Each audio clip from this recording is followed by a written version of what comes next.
Okay, continuing on.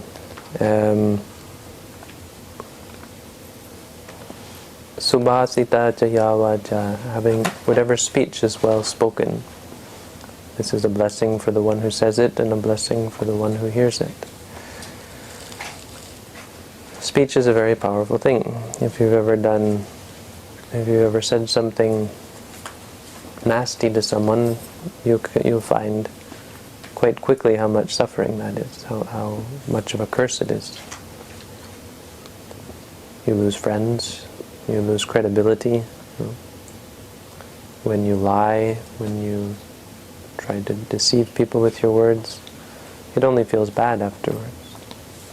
But when you say good things, when you repeat good words, and when you have a subhasita has become this word in Buddhist culture to mean good sayings. I don't know whether if it's actually was the case in the Buddha's time, but it means like an what's the word? An idiom? Is that the word? Yeah. Like a famous saying, like "Gano wo ma upachaga," don't let the moment pass you by, or "Yadisang wapade bijang tadisang harate palang," you reap what you sow. Buddha said it. Whatever seed you plant, such is the fruit that you reap. Kalyanakari, kalyanang babakari cha babakang. These are subhasita. So whatever speech is well spoken. This is a big thing now. People are always posting quotes. I subscribe to these feeds where people post wisdom quotes. And a lot of them I just throw. Yeah. But then there's the occasional where we say, oh, that's a good quote. That's a subhasita. And you say, it's a blessing because it makes you, it wakes you up. It makes you think. And it brightens up your day, it brightens up your mind, it sets you in the right frame of mind. So we should try to surround ourselves with these things, with good speech, and use good speech ourselves. It's a blessing for the one who hears, it's a blessing for the one who says. Mata pitu upattanang. Caring for your mother and father. Yes. This is, remember, this isn't a mother or a father speaking, so it's not like the Buddha had any conflict of interest in this one. He really did believe that paying respect to or taking care of your mother and father is a great blessing. And you know, one very simple way it's a great blessing is because your children are more likely to take care of you. I've seen when children don't take care of their parents, the children of those children they turn around and don't take care of their parents either. And so you can see how it's actually to create this culture of not taking care of your parents is a very terrible thing that we've fallen into in modern society. You see in many traditional cultures where you have 3-4 generations living in the same house. This is really taking care of your elders, and then the elders turn around and take care of the grandchildren as well. So it really works out quite well. But nowadays we just put our parents away in homes and let the doctors look after them, and the doctors don't look after them, and they wind up just getting medicated and turning into vegetables, and they're not happy. No one can be happy without loved ones around. You can go to these old age homes and they say, oh, everything's wonderful, there's a lawn polo, and there's good food, or there's the nice gardens and so on. No one would be happy there, not without their family. Taking care of your parents is a wonderful thing. I had an opportunity recently, my good luck, that my father got in a car crash. He was coming to pick me up at the airport when I came from Thailand recently, and he got in a car crash, and it was such a that's terrible. It was such a stroke of good luck. That's a terrible thing to say, isn't it? But it had a silver lining in that dark cloud, because we got to spend 5 days of high quality time together in the hospital, and I got to take care of him for 5 days and 5 nights. I got to the hospital at 1 a.m. People said I was crazy. What are you doing going to the hospital in the middle of the night? They're not going to even let you in. And then they for sure won't let you stay there. And I got there and they said, who are you? look, my father was coming to pick me up at the airport. I had 2 big suitcases full of, my computer and books and tent and everything. And I said, he was coming to pick me up at the airport and he got in an accident. Can I please go to see him? So I've got the proof. I'm carrying my luggage with me. I'm not lying. I'm coming from Thailand. Oh yes, you look like you're coming from Thailand. This guy's not trying to con us. So they were yes, oh yes, come this way, please. And there was some worry about whether my luggage was going to be in, but then I went and it was wonderful. I got to stay with him. They had no problem. They even got me a bed the first night, and then I was sleeping in a reclining chair after that. But it was great. I got to feed him. I got to even bathe him once. I gave my father a bath. Can you believe? A shower, because he could barely stand up. He was in pretty rough shape. So it's a great. I can verify that that's a great blessing, because it gives you a chance. The big thing is it gives you a chance to give something back after all that they've done for us. Your parents look after you kind of like servants sometimes, no? I mean, often it looks like that. The parents have to do everything for their kids. And what are the kids doing? What do the kids do for the parents? You ever ask, after all your parents do for you, what have you done for them? What have you done for your parents? Gave them a card, let's say. Carried you in her womb for 9 months, fed you her breast milk, and cleaned your diapers, sent her a card. Yeah, well, you're getting there. Send her a card every day for the next million years, and you might have a case. So, remember that when your parents get old, don't let them be neglected. Don't neglect your parents. Puttanda rasa sangaho, looking after your spouse and children, looking after your family. So not just looking after your parents, but looking after your children is a great blessing, because if you do, they're more likely to look after you. If you teach them well, if you teach them good things that are useful for them, if you teach them to be good people, they're much more likely to take care of you, for example. Of course, that's the most base thing, but it's a wonderful thing, because then you get to see them grow up well. You don't have to worry about them. If you give them the right knowledge and wisdom, then as they grow up, they will do good things. They will be beautiful people, and they will spread goodness around them. And so you will never have to worry about them as parents, and you will never have to fight with them. You will always have good relations with them if you teach them correctly. If you give them the right start in life. Because that's the thing, is you're not trying to preach or to force them, but children have nothing. They can't even talk, If it weren't for parents, they would be like wolves. They wouldn't have any. You wouldn't even know how to speak, let alone how to tie their shoes, how to use the toilet. Everything they couldn't do. So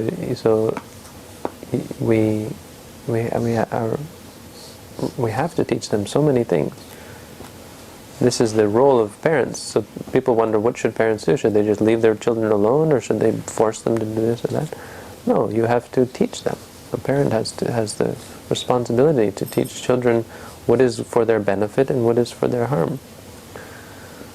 We make a mistake in modern society to think that benefit and harm are something different between right and wrong. You see, we think sometimes doing the right thing is painful, and it can never be.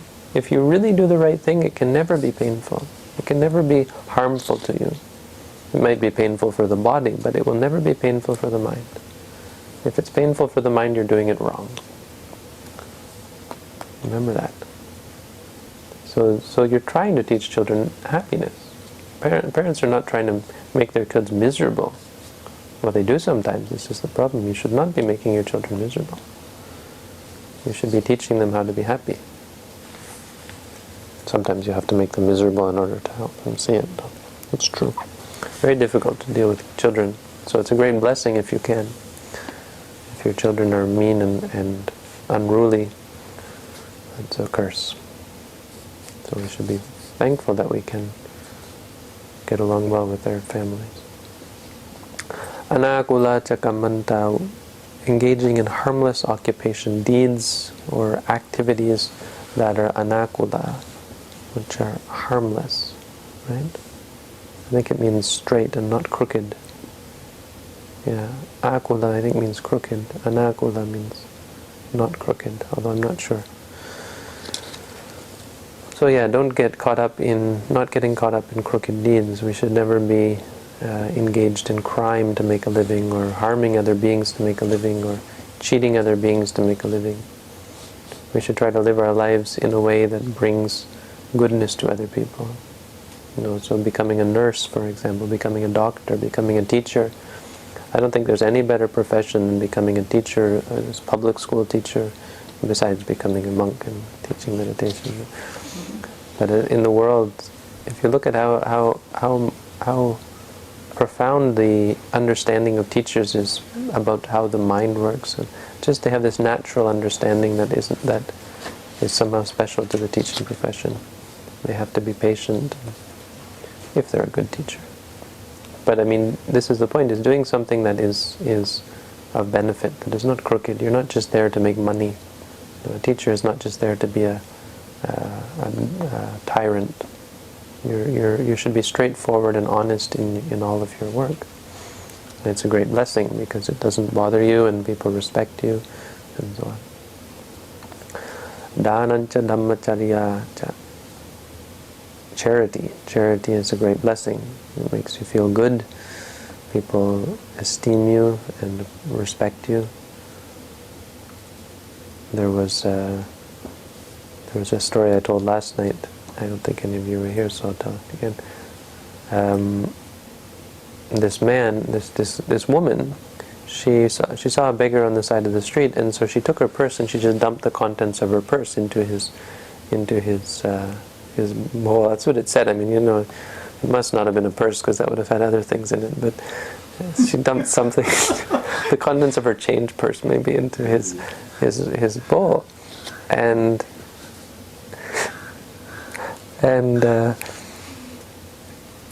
then walked away, and he said thank you, and she walked away. She thought she dumped a bunch of change in his purse, and then she got home and realized she had put her wedding ring in with her coins, and had dumped her wedding ring in, her engagement ring or whatever, with a big diamond on it.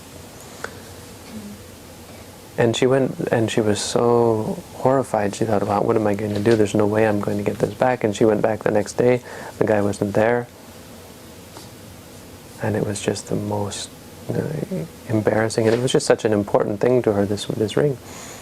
And then she went back the next day, and he was there. And so she went up to him and she said, I think I put something very valuable into your bowl. And he said, was it a ring? Because I kept it for you. And he gave it back to her. And that's not the best part of the story. The best part of the story is then she was so grateful for him, for his gift, in fact, his kindness, that she started talking to him, and she asked him, is there anything I can do for you? And somehow he mentioned his bike he had a bicycle and it was broken and needed a new tire or something. And so she said, look, forget about just that. I'll do something, I'm going to do something for you, whatever I can. And they put on the internet. They told this story on the internet, and they put up on this, they have these sites that you can go to and to raise money for causes. And she said, anyone who wants to contribute, please support this lovely man. When they wrote this, there was an article came out, and at the time of writing the article, they had raised $100,000 US for this guy. And it wasn't over. I mean, it could be at $500,000 by now. Because so this is, in the Buddha's time, you heard stories like this. You heard stories of people would give gifts and then suddenly become rich. When they would do good deeds and suddenly wonderful things might happen to them. It's not always the case, but it can happen. Here's a perfect example. This guy he could have taken it and done what he wanted, and you know what he said? He said, What's the big deal? I mean, he said, what kind of a world is it when you you don't steal something that someone obviously didn't mean to give you, and it creates all this excitement. It was the right thing. Which shows, he's right on track. This guy. This is someone worth. And so you see how much of a blessing it is to say that he said, to do what he did. This is what the Mangala is. This is what the Buddha was trying to impress upon us. The Dhammacharya means acting according to the Dhamma. This is not dana. He didn't give anything, really. He just didn't take something that was obviously not supposed to be his. But Dhammacharya means acting according to the Dhamma, or living according to the Dhamma, the truth. This is what he did. Because he knew that there's no way he could accept this ring. This was obviously a mistake. I don't know. Some people might say, well, she gave it to me. But it's amazing that he actually kept it, no? Of course, the cynic could say, well, what if he was going to pawn it? People would think he stole it anyway, right? Yeah, I don't know. I doubt it. No, he could have gotten rich off that. And he did get rich off of it. But this is anakula, acting in the proper way. It's these things that are useful to think about, these kind of examples that it's useful for us to hear about, because it changes who we are and how we approach situations. When we're in a situation where we could even rightfully take advantage, because rightfully no one would have blamed him if he had gone and pawned this ring, no? But it makes us stop and think, is that really the right thing? And if we do that, are we really going to be happy? Not nearly as happy as if we try to find this person and make sure that they really meant to give such a crazy, valuable thing. Anyway, Jnatakanancha Sangaho, not just your family but also your relatives. If you're in good relations with your relatives, they can help you a lot. Not everyone has this blessing, but if you have this blessing, it's a great thing to be on good terms with your family. Anavajjani kamani is the same as anakula. Anavajjani means not blameworthy. Don't do anything that is blameworthy, that people will blame you for. Your deeds should not be blameworthy because you do get a bad reputation. It's funny, we don't think about it sometimes, and we don't realize how slowly, suddenly we find ourselves in a situation where we have a bad reputation. We've done things that have caused people to spread nasty things, spread bad word about us. Arati virati papa. That's okay, I gotta be careful here that we get them right. Right, so this is one, to cease and abstain from evil. Now this is a no-brainer. Don't do evil because it hurts you, makes you feel bad, it hurts other people, makes them dislike you, and so on. Remember, we're talking about things that bring blessings to your life and bring happiness to your life and keep you from falling into trouble. So if you avoid evil, you will avoid a lot of trouble. This is really the greatest blessing. People say, how do I avoid suffering? Don't do evil. People will think, how can I get away with stealing, right? How can I avoid being thrown in jail? Steal something and avoid jail. Well, don't steal and you won't have to go to jail. Right? Don't do bad deeds. Don't say nasty things to others. Don't get in arguments with it. How do I win an argument with, how do I stop these people from destroying me in arguments? I'm fighting, all this fighting, how do I avoid it? Just stop fighting. Stop fighting back is often the beginning. There's an interesting quote, if someone hurts you and you don't respond in kind, you don't hurt them back, you're actually in one sense stopping the causal effect. You're nullifying their karma to some extent. You see, a person hurts you, if you don't hurt them back, you stop a certain portion of the karma, because the bad karma would be to continue it and to create new bad karma. See, karma isn't fixed. If someone hurts me, then part of the result of that is me hurting them back, you see. But if I don't, I've actually nullified their karma, and I've accepted the injustice. I've taken on the injustice and forgiven them. This is, the Buddha said, this is the beginning to be free from the cycle. He said, this is why the greater evil is the person who responds with anger. Taseva tena papiyo yoku dang patikuchati. A person who responds with anger is of greater evil than the person who got angry in the first place. Because we get angry sometimes thoughtlessly. When a person gets angry, they don't think, now I'm going to start a fight. They just get angry. Right? And often they don't realize that then the person's going to get angry back at them. But when you get angry back, you're accepting the fight and you're starting a feud. You're starting the cycle of vengeance. So the point, because we get angry for so many reasons. Sometimes we don't realize that we're going to hurt the person. The first person just says something nasty because they're in a bad mood. If I'm playing my Nintendo and you come and bug me, maybe I don't listen at first, and then you bug me again and I'm still playing my game, no? And then when you bug me 3 or 4 times, then I get angry at you. But I didn't mean to get angry at you. I just wanted to kill the bad guys, no? Defeat the boss. That's all it was. But then when you get angry back at me, you really mean it. When a person gets angry back, this is what the Buddha said, this is what we have to be careful of. We have to let people get angry at us sometimes. We have to accept people's anger. So if you, oh, what are you doing bothering me? Then just be patient and say, well, look, I was trying. We have to accept that we're each not perfect. Even friends get angry at friends, right? You see, friends can get angry at friends, but if the friend gets angry back, you're no longer friend. This is what stops the friendship. Anyway, a little bit off track. Majjapana jasanyamo, stopping taking majjapana, drinks that are intoxicating. No, don't drink alcohol. Don't be a drunk. I know from experience. It's funny, you see a lot of scientists and scholars who like to drink alcohol, which is funny because they esteem intelligence so much. Why would they spend time making themselves stupid? You ever seen someone who's drunk?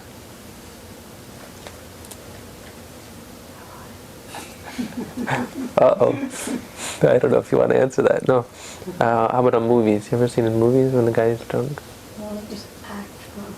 No, they just act drunk. No, I've seen drunks. Actually, I used to be one. You can't really think. You think you're smart, really. It's funny because you start to say, and you think everything you say is just brilliant when you're drunk, right? When you're drunk, you think you're the most charming, witty, amazing person in the world. That's why people do it, because it makes you feel good. And they go strip naked and run around naked and get in lots of trouble when you're drunk. So it's funny that wise people, or not wise people, but smart people don't esteem their intelligence enough to avoid this. But wise people do. Wise people see that for sure it destroys your wisdom. Any amount destroys it or just... A little bit destroys it a little bit.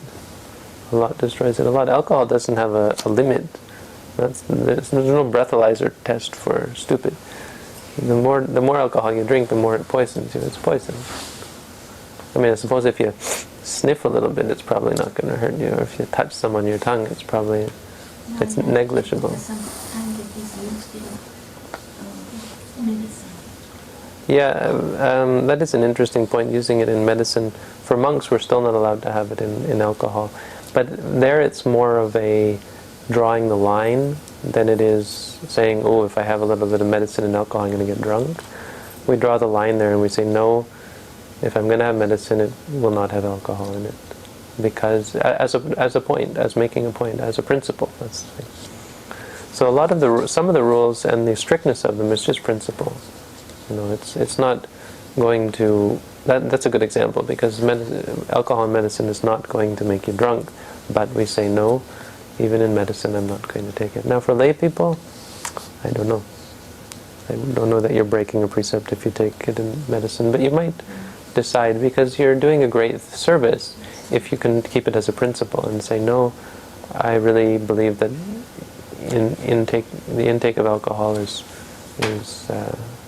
not right. you'd have to look at the science of it, and if you could make a point that there is some medicine that requires alcohol, then you might have a point. But that's something that it's in the same way with pests. We say the only way to get rid of termites is to kill them, right? But that's because no one's ever thought of a different way. No one ever thought, well, how can we get the termites out of here without killing them? No one ever thought that. They're 7 years in Tibet, right? This guy wants to build a theater. And the Dalai Lama says Dalai Lama wants this Brad Pitt to make him a movie theater. You never saw 7 years in Tibet? And so Brad Pitt goes out and tells the people, you need to dig. And they say, we dig? What about all the animals living in the earth? He goes back to the Dalai Lama. These people won't dig. There's what are they? You can't do it any other way. He says, you'll find a way.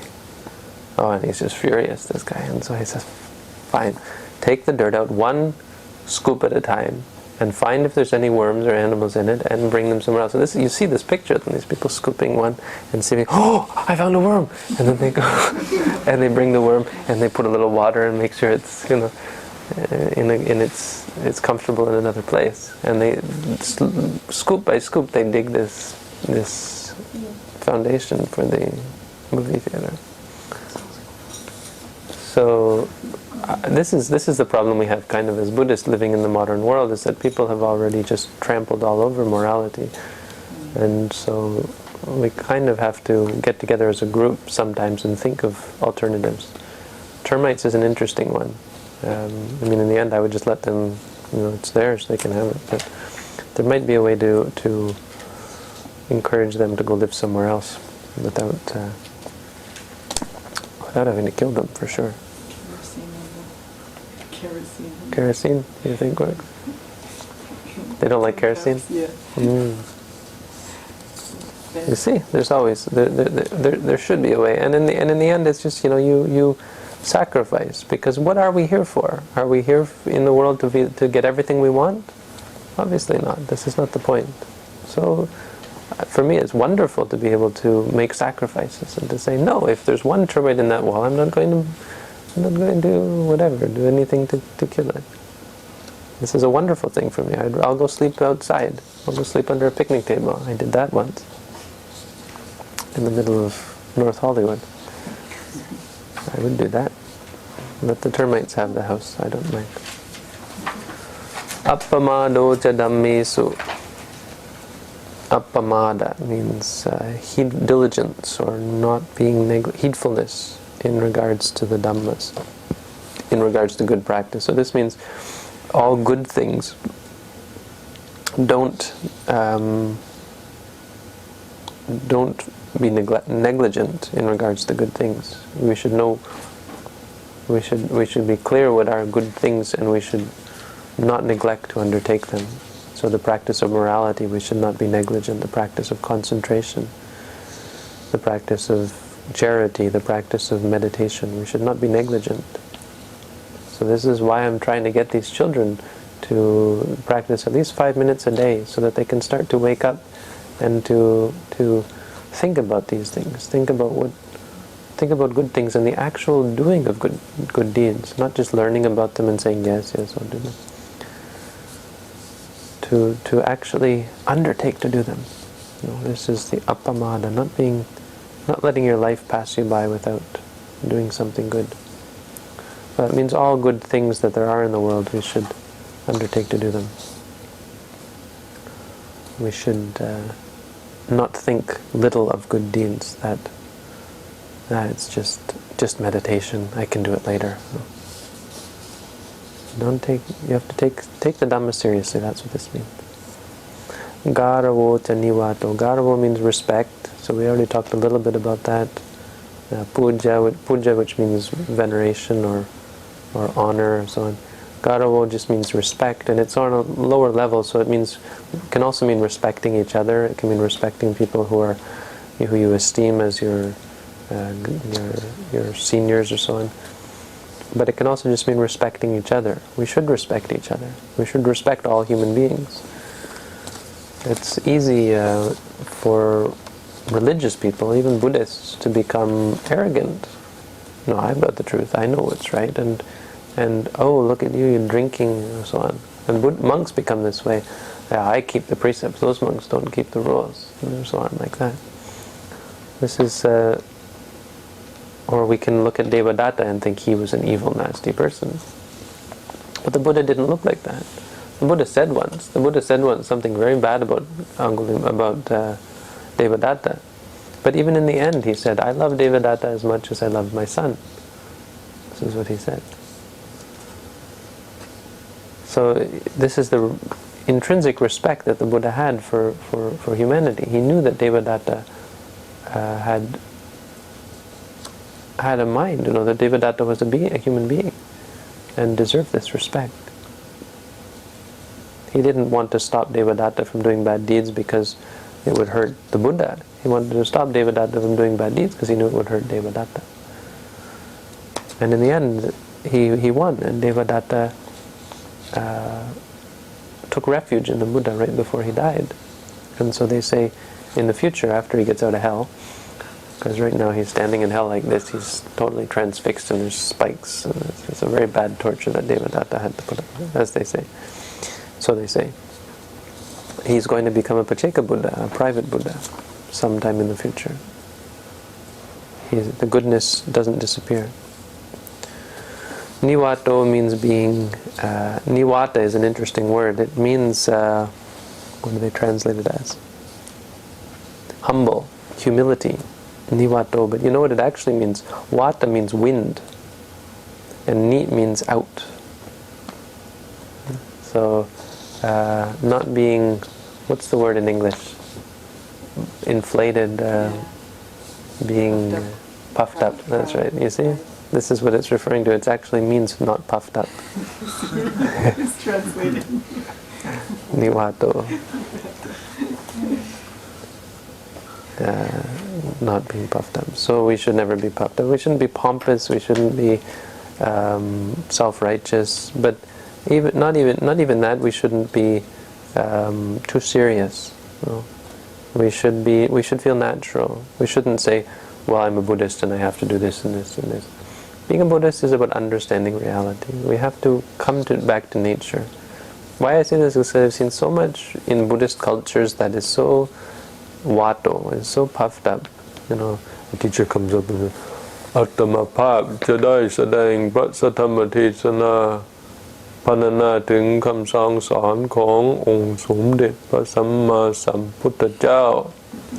And you can tell that he doesn't really feel it. It's not natural. That's how they give Dhamma talks in Thai.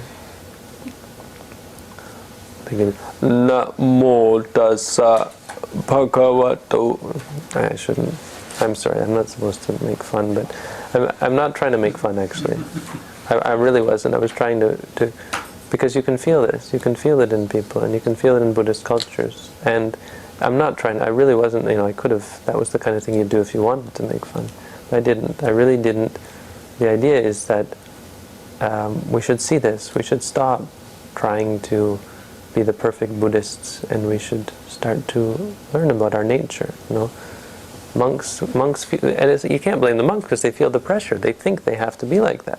They think they have to stand up and be the Buddha. And maybe the culture demands it as well, but I don't think so. I've had the most success in Buddhist cultures just by talking to people, by being natural, because that's really what they want. They have these hard jobs. They have to work all day. And when they come to the monastery, they want to be at peace. They don't want some guy saying, preaching to them. Preaching is the word. This is wata. That's not quite, I think, what is meant. Niwata should mean, more specifically, being puffed up and thinking yourself all important.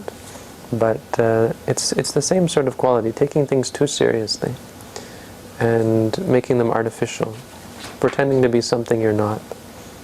We don't need to be. Like the blowfish, right? The blowfish gets really big and ooh, it's a big, scary thing. But it's actually just a little fish.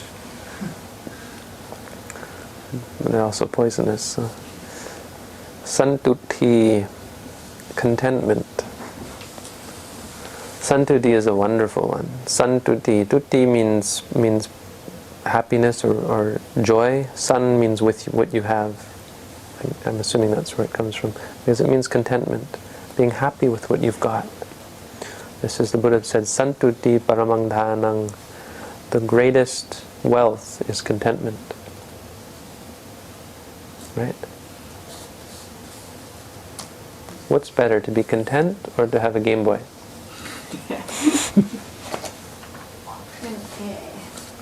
Content? Why? Xbox. PlayStation 4. It's Xbox now. Xbox. No. I thought they were the same thing, having a Game Boy and be content. You'd be content, yeah? Well, but let's see how that works, right? Because once you got the Game Boy, you need games, right? So you have to buy games for the Game Boy, right? What do you use? You don't have a Game Boy. What do you have? Xbox. Okay, do you have to buy games for it? Two. Is that enough? Yeah. You don't want any more, no? Have you ever seen any games that you don't have that you want? I do, but I just get over something. Yeah. So that's just called contentment, right? If you're content with what you have. But you can see how you kind of want them, right? And if I had them here for you, if I said, in my room I've got some Xbox games that I'm not using, would you like them? Would you take them? If you said yes, then maybe. Right. I could just give them to you in secret. But you want them, right? You see, this is wanting. This is called discontent. And it knows no end. Because once you get the games I have, they will quickly lose their, huh? They'll get boring, you see? This is discontent. Your sister's wife. You will get bored after a while. No, I think you understand it as well. But you see where I'm getting at, right? We have these desires. I'm not blaming you. We have these desires. And that's discontent. And so getting all the things that you want, that's not real wealth. You're creating more discontent. The Buddha said a shower of gold falling from the sky would not be enough for one human being. Amazing. It would hurt. But that's the least of your worries. No, it's true, it would hurt. All right. And the best way to uproot that is meditation.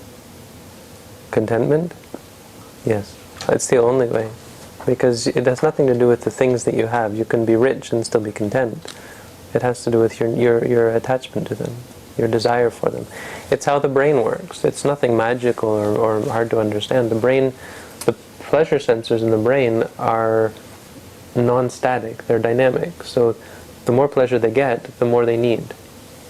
The first time you get the pleasure, dopamine or whatever, reaches the receptors become weakened or taxed.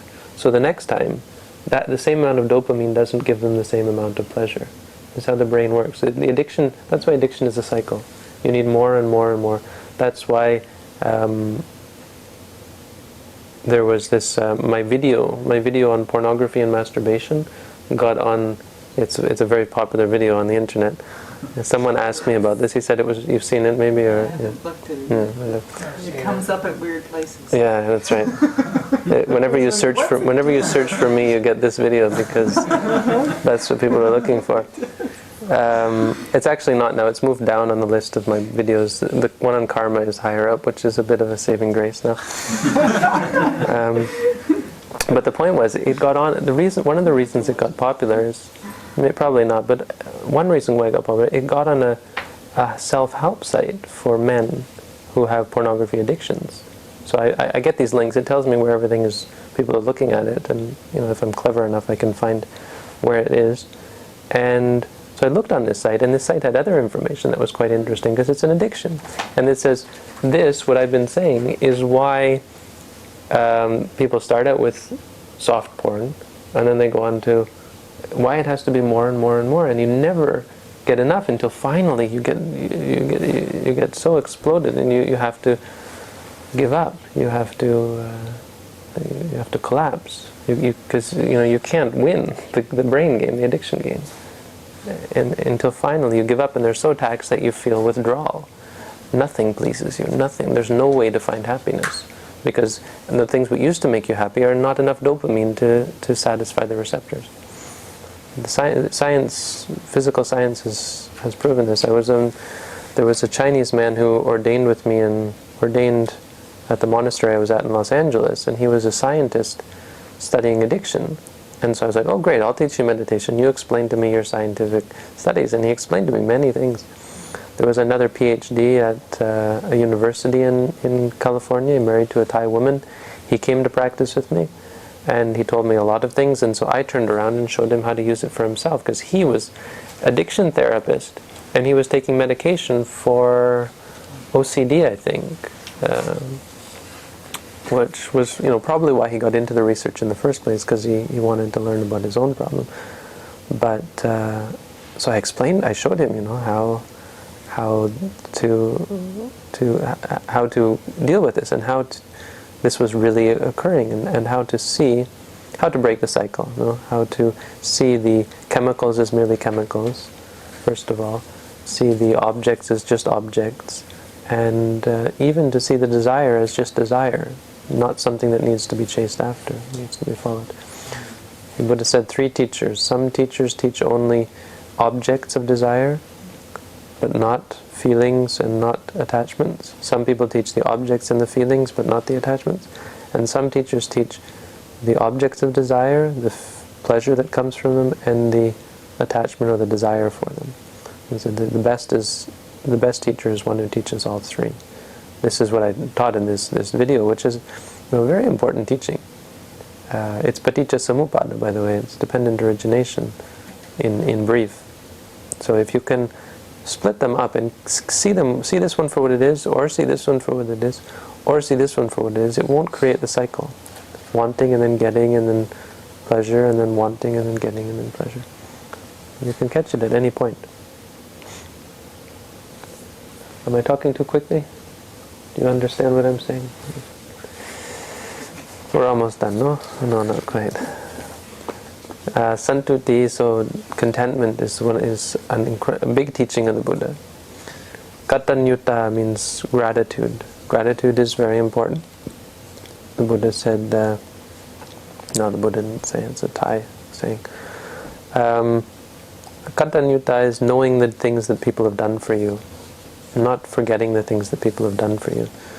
This is a sign of, in Thailand they say it's a sign of a good person. The Buddha said it's a rare person to find in the world. The rare is one who does good things for others without prompting. And the second rare type of person is one who, when people have done good deeds for them, recognize that and remember that, and don't forget the good deeds that other people have done for them. This is something that protects the world. It keeps the world, or you could say it's the aspect of the world that is leading towards the light. Well, at the same time, we're dealing with many factors in the world which are dark. Many, what's the word? Many things in the world that are, the aspect of the world, the dog-eat-dog nature of capitalism and free market, where we take advantage of each other, where we're always trying to get and to take consumerism and so on, as opposed to just always giving and appreciating each other, being thankful for what we've got. Santuti and Katanyuta go together, because you are not only content, but you're thankful in the sense of not expecting things from people, not expecting things from the world. Being grateful for what you've got. But gratitude is good because the people who give then feel appreciated. They don't feel used and abused. It doesn't create bad feelings between friends and so on. Kalena Dhamma Savanang, listening to the Dhamma from time to time. You see how much of a blessing this is, having to listen to me talk? You sure? I'm glad to hear that. You get people nodding their heads, that's always good. It's a blessing to hear the Dhamma, so that's why we use the Dhamma. I'm not just pulling this out of my book of Noah's sayings or Yutta Dhammo's sayings. This is the Buddha's sayings. So this is why we do this, because it's a blessing. Not something easy to find, this speech, this list. It's not easy to find in the world. Okay, Khanti Jasoa Jasata. Khanti means patience. Patience is what you have to do when the monk keeps talking and doesn't be quiet.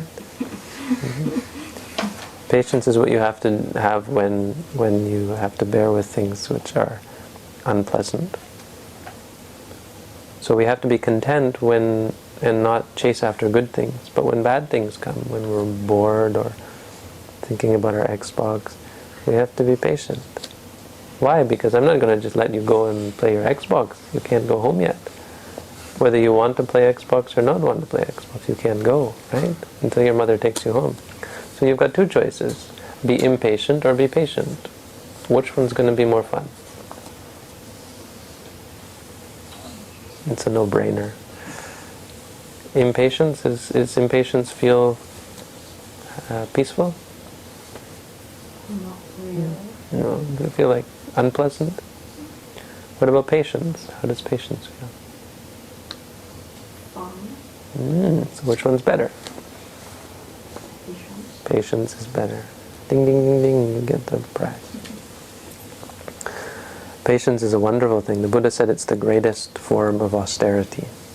So in the time of the Buddha, everyone was torturing themselves because they had all this lust inside, this desire inside, wanting inside.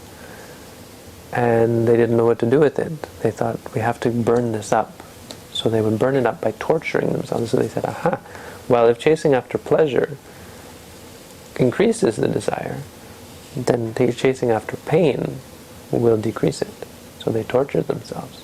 Standing on one leg, lying on bed of nails. You know the bed of nails? That's where it comes from. They actually lay on bed of nails, bed of thorns. They would stand next to the fire and burn themselves. They would stand under the sun. They would go into the water.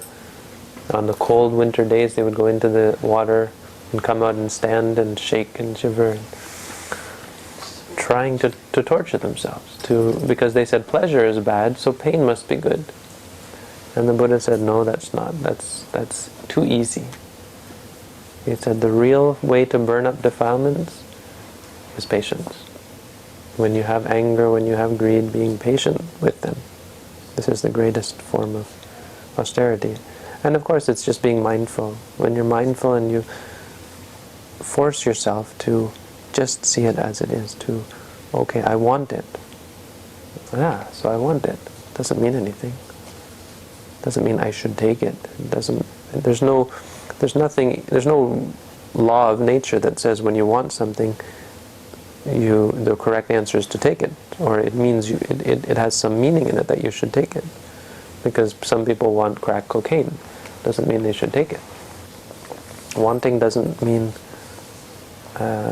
rightness in taking.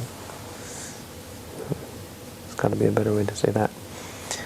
Sovajasata means being easy to talk to. Vaja means talk to. Vajasata. So means easy to talk to. So means su, which is easy. Vajasata, easy to talk to. So it means easily admonished. For example, when your parents tell you to do something, when you say okay and you do it, that's being easy to admonish. When your teachers tell you to explain you how to do something and you listen to your teachers and you follow their advice, this is a great blessing. If you're hard to admonish, no one wants to teach you. Your parents won't keep you. If you stop doing what your parents do, what they do is they just put you out with the trash. And they let you fend for yourself. Not quite. But they won't want to help you. Your parents will just, what can I do with this kid? The only thing to do is hit them. That's all I can do. And nowadays they don't hit their kids anymore. My parents never hit me. But they will just yell at you and they won't teach you anything anymore. If you don't listen to your teachers, don't listen to your parents. The Buddha said it's like being dead. not listening. It's like being dead. He said, when someone doesn't listen to me, I kill them, he said. That's what the Buddha said. There's a man came to him and he said, so you teach horses? You train horses? And the guy said, yeah, I train horses. And the Buddha said, how do you train horses? He said, well, first I give them an easy lesson. I'm nice to them. I say, do this, do that. And then if they don't listen to what I say to do, I tell them, then I have a harsh lesson. I hit them. Hit them with a stick. Don't do that. Don't do that. And if they don't listen to either lesson, then I kill them. Because they're useless, the horses. The Buddha said, well, that's how I teach men, humans. That's how I teach human beings. If at first I tell them, teach a kind lesson, I tell them do this, do that, this is good, this is a good thing to do. And if they don't listen, and they do bad things, then I start saying to them, this is bad, this is bad. That's a harsh lesson. And if they don't listen to either of those, then I kill them. He said, the man said, excuse me? This is what monks are supposed to do, no? And he said, well, what I mean by that is I stop teaching them. I decide that I'm not going to teach them anymore. And all of my students, all of my disciples feel the same way. They say they're not going to teach them either. And he said, this is what we call death in the Buddha's teaching. Because if no one teaches you Buddhism, you can't learn. Nowadays you can read books, it's not the same. I tell you, it's not the same. If you don't have a teacher, and a teacher who will teach you, it's like being cut off. It's having your life cut off. Samananancha dasanang, seeing recluses. Seeing samana. Samana means someone who has a peaceful mind. Santi mano samano. Santi means calm. Mana means mind. So one with a calm mind is a samana. This is also where the word shaman comes from. Incidentally, it comes from this word shramana, which is the Sanskrit.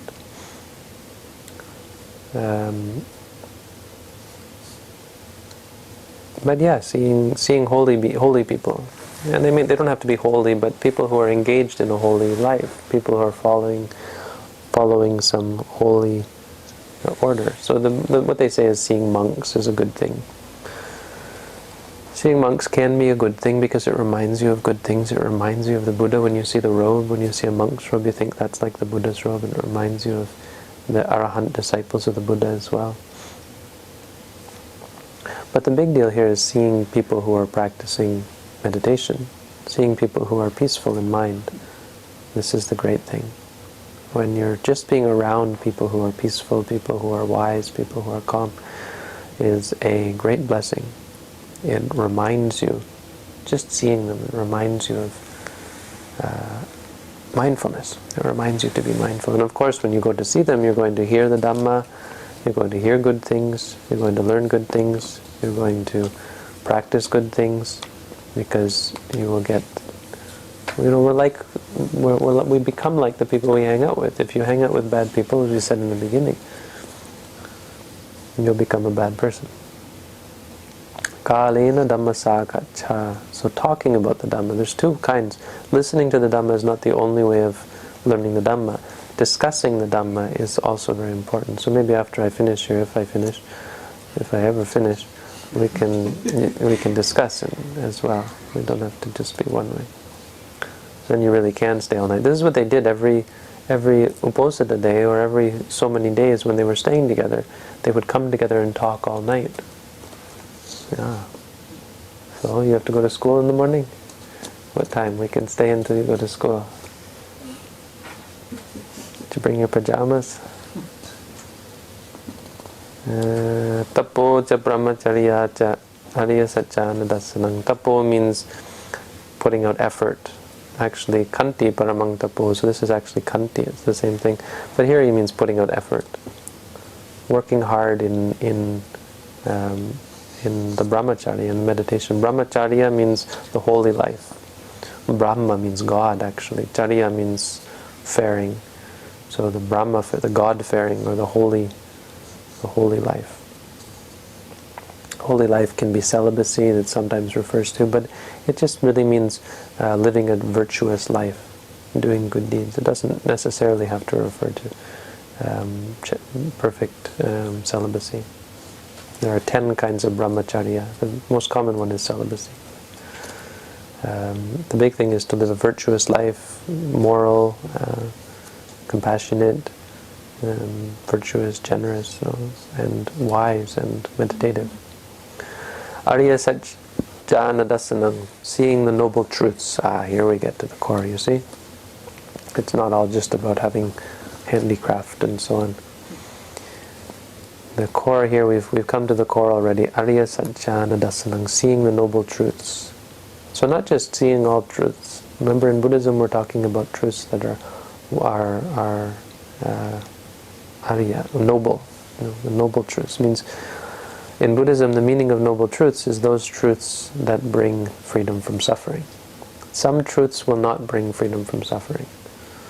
The truth of whether Australia exists or not will not bring you freedom from suffering. The truth of whether Einstein was correct in his theory of relativity, this will not bring you freedom from suffering. But the truth that clinging is the cause for suffering, this will lead, when you see this will make you free from suffering. So that's why they're called noble truths. When you see this, when you see suffering, the first noble truth is all you need to see, really. When you see and get it, that the things that you are clinging to are actually suffering, when you realize that Xbox is causing you suffering, that's all it takes. Once you see that it's causing you, so if you're holding in your hand a hot coal, a hot ember, no? And if you don't know that you're holding it, you think, why am I in so much pain? But as soon as you realize you're holding the ember, what are you going to do right away? You drop it. Do you have to think first? Do you have to ask yourself, and should I drop it? Do you have to go and tell your mom, Mom, I think I should drop this. What do you think? You don't even have to think about it. Drop it or throw it, one or the other. Why? Because you see that it's causing you suffering. The problem with us is we don't see that these things are causing us suffering. We think they're causing us happiness. We think that this dopamine is really happiness. We're drug addicts, really. And because of that, we suffer. Once we see that it's causing us suffering, we give it up. Nibbana Satchikiriya, just seeing Nibbana. Seeing Nibbana for ourselves. This is the greatest blessing. Because Nibbana is true peace. We don't have any point of reference to understand this. You can think, what is real happiness? If you never realize Nibbana, you have nothing to compare it to. What you're thinking of is not real. Is nothing like Nibbana. So to explain what is Nibbana is very difficult for this reason, because anything we said, it's like this or it's like that. You think, oh, happiness. Well, it must be like flowers. How flowers smell or something, you know? It must be like a big hug, a nice hug. We can't even come close to imagining. Unless you've experienced Nibbana, you can't come close to imagining the type of peace we're talking about. Nibbana is the greatest blessing. Nibbanang paramang sukhang. There is no Nibbanang paramang sukhang. Nibbana is the highest happiness. There's no happiness greater than peace. There's no happiness apart from peace, the Buddha said. When you have this kind of peace, your mind becomes clear and pure, and you experience a happiness that is totally unlike anything that you've experienced before. Purthassa loka dhammehi cittang yasana kampati. This is my favorite verse in the whole sutta. Purthassa loka dhammehi cittang yasana kampati. When touched by the vicissitudes of the world, the worldly dhammas, the mind of whoever's mind is not wavered, is not shaken. No, is not shaken.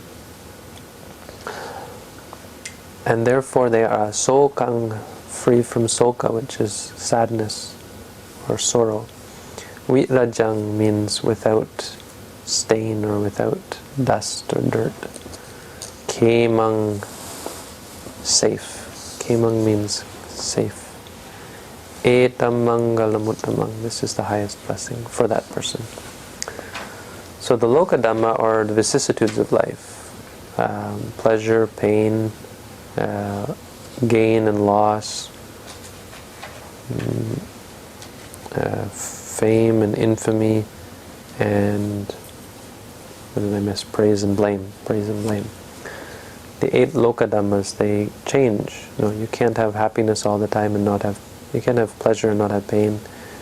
You can't be famous all the time, expect to be famous all the time and not suffer infamy. You can't have always the things that you want and never have loss, never lose the things that you love.